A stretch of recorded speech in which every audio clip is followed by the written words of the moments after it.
Welcome back, boys and girls, to James and the Giant Peach by Roald Dahl.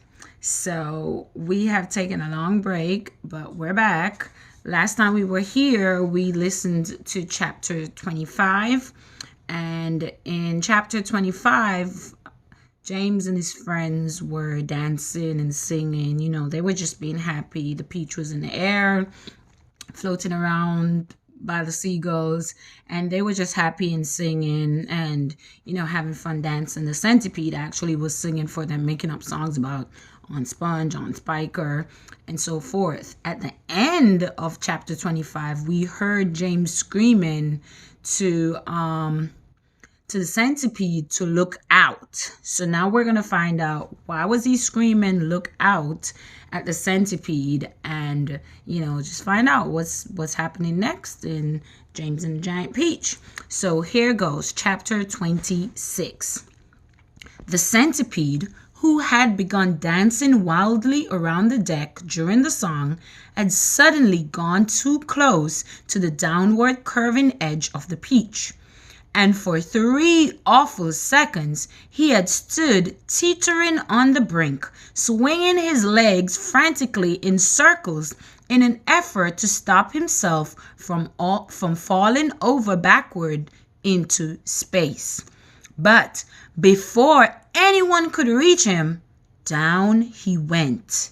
He gave a shriek of terror as he fell, and the others, rushing to the side and peering over, saw his poor body tumbling over and over through the air, getting smaller and smaller until it was out of sight.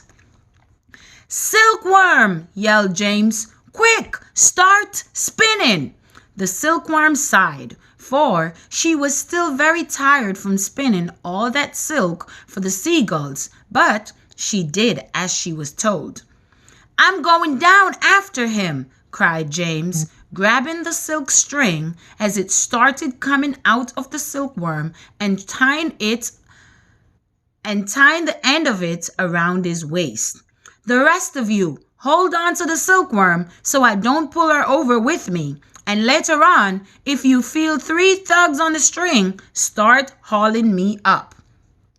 He jumped, and he went tumbling down after the Centipede, down, down, down, down towards the sea below, and you can imagine how quickly the silkworm had to spin to keep up the speed of his fall.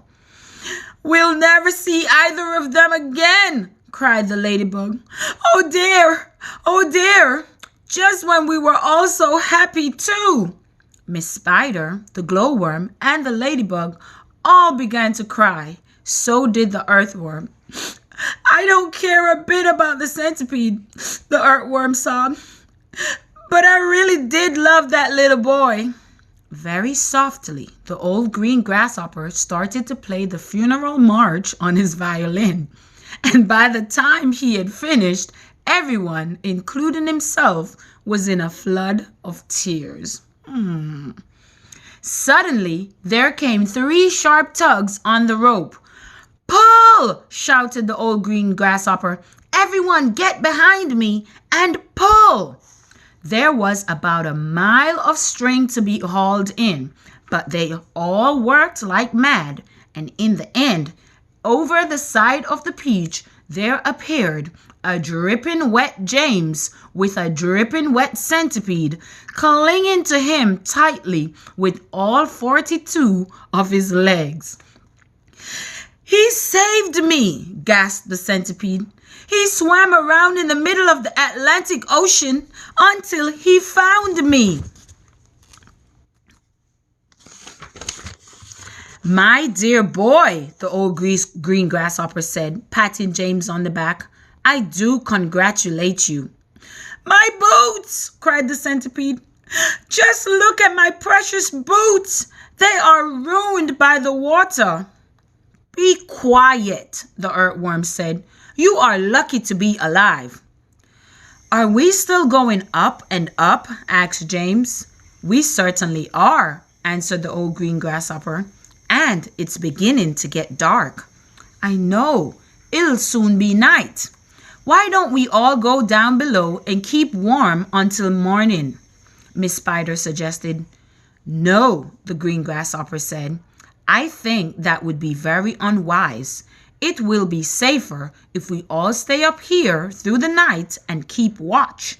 Then, if anything happens, we shall anyway be ready for it. There ends chapter 26, guys. And so, what an adventure. James and the centipede. The centipede fell off the peach, and James had to go and save him in the ocean. Oh my God, that is quite an adventure. Who knew that they would make it? But now we're seeing that it's getting to be night, and they don't want to go inside because they want to make sure they are on top so they know what happens, and if something happens that they can, take care of themselves. So join me in the next video for chapter 27.